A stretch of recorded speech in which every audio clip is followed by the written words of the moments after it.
All right, Matt here with Drilpedia.net. If you haven't checked it out, definitely do so. We have packages for individual cadets starting at under $5 a month, access to a ton of resources, videos, instructional series, articles, just a bunch of stuff to help you out as a driller, as a team member, and maybe even as a team leader on your drill team.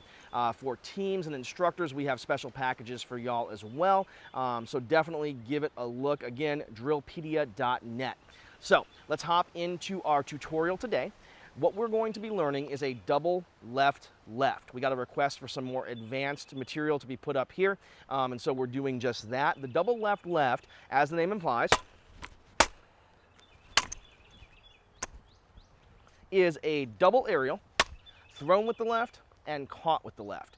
And this is a really crucial technique for advancing in drill because it really challenges our finesse and our understanding of the physics of the rifle, redirecting the motion of the rifle mid-spin. And it's really one of those techniques that's going to open a lot of doors, not just individually, but also for your more advanced drill team segments. If you have a more advanced team, definitely for solo and dual drill, a technique that we want to check out and we want to learn. Before we go any further, we need to make sure that not only do we have a firm and comfortable mastery of all our basics, so everything that happens with manuals, boxes, basic spins, all that kind of good stuff, we also want to have a pretty good firm command and control of doubles,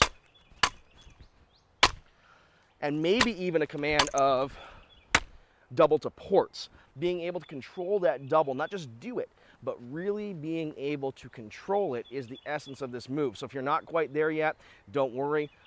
Work on those double techniques, keep advancing, and then that'll open kind of the doorway into this technique here today.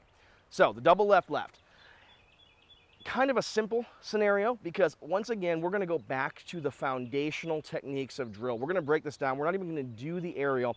We need to learn first how to control and understand the spin of the rifle, and we can do that using just a single spin, right? So normally, we fire off a single spin, and it either ends with the sling this way, maybe we're doing a tabletop single, right? Maybe we're doing a single all the way over, and all of these singles rely on us giving a burst of momentum at the very beginning, but we're gonna change that up because we're gonna learn to use the bare minimum required force to get the rifle around the hand with a little bit of air time so that we understand, once we add the aerial component to this, how the catch should feel as we release with the left and then obviously catch with the left again.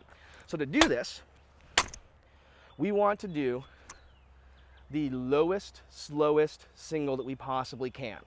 We want that rifle to barely have enough energy to make it back into the hand such that when it makes it back into the hand, just like I'm displaying here, it only has enough additional momentum to continue on its path using the control that I'm giving it from my fingers, my wrist, and my arm. In other words, if there's excess speed, right, the rifle is going to kind of take and try to control itself. We want to eliminate that, bring it back to the bare minimum required to scoop the rifle super, super quietly. If we hear our hand, we want to make minimal contact. And the second thing that we want to be working on at this stage is getting the thumb on the top of the handguard. Many times we learn to spin the rifle and we kind of keep the thumb on the backside of the rifle or maybe even attached to the hand. We want to be using that good thumb grip to make sure that our handguard is firmly within our control. So once we have that down, very low, smooth, single spin, the next thing we're going to learn how to do is the hook around the back that finishes the move. So when we do this, there's actually two different components. How we exit is less important than how we get into that behind the back hook. And what we're going to do first is immediately think about pointing the barrel down and the sling out, which means that our hand is going to push down, apply pressure with the thumb, push down with our palm to the rear, and our hand almost like the position of attention with our thumb on the trouser seam, except that obviously our hand is turned and the palm is pointing to the back instead of into our body. So when we do that, we're trying to take the most efficient path we can to get to this checkpoint right here. From here, we're going to release the grip slightly and release the tension so that we can bring the barrel up with the sling towards the small of our back. We're gonna let our elbow bend naturally until we're almost at kind of a parade rest position. This right hand is gonna sneak up. It's gonna grasp the center balance point 1, with the thumb around the rifle at the small, or rather at the balance point of the rifle.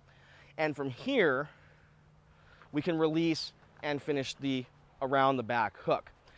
If we were to do this very slowly, piece by piece, extremely slow, minimal spin, push the barrel of the rifle down, sling out, hook the rifle up, sling towards the body, and from here we can spin out, we can spin to the front, we can roll and half beat up to the shoulder.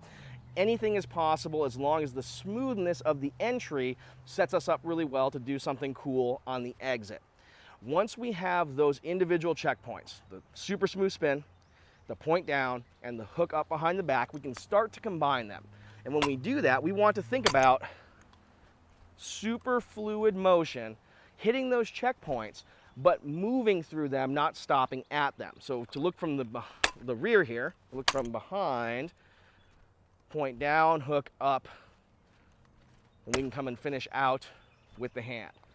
From the front,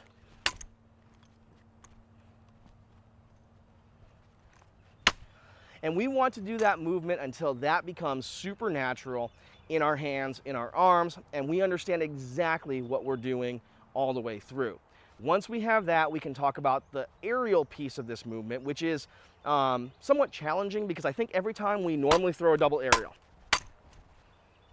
right, we're throwing all the way over, we're throwing all the way around, or even with a double deport, we're throwing all the way over, right? When we're throwing the double left-left, we're really not throwing a true double. If anything, we might be throwing like a 1.5, maybe more like a 1.6 aerial. And so the way that we can learn to do this, as we start to kind of figure this out, is we need to learn to throw a true 1.5 so that the sling lands in our hands with the barrel facing to the left, butt plate facing to the right. We shouldn't concern ourselves too much with trying to make that an extremely sharp catch. We really just need to get used to seeing the rifle not fully complete that extra little hop that makes it a double. Once we can see that, we need to change our hand positioning, because if we do this guy too much, our hands are inverted right now. That's not how it's going to be in reality. This is just to help us see that there's less rotation than with a true double aerial or a double deport, anything like that. So what are we going to do? We are going to aim to find the sling of the rifle in the same position that we found the single, only we're going to inject that extra little bit of height that makes it the double left-left. Notice that when we do this, we weren't working the single up at chest height. We weren't working the single with a loud clack and really aggressive grab on the rifle. We want to take the exact same approach to the double that we had before, which is to keep it low and try to eliminate as much excess sound as we possibly can. We want a very smooth, fluid connection to that rifle as it comes into the hand. And that's what's going to give us the control to execute the next two checkpoints as we bring it around the body to finish it off. So those are the primary components of that double left-left. Once we have it down, we can kind of think about cadencing it out so it's even smoother. Down, out, and catch, push, grab, and twist, and catch, right? That's what makes this a movement that's not only suitable for soloists, but also suitable for tandem exhibition and even for team exhibition if you have an advanced enough group. This also opens the doors to things like executing higher left-lefts, triple left-left, for example, right?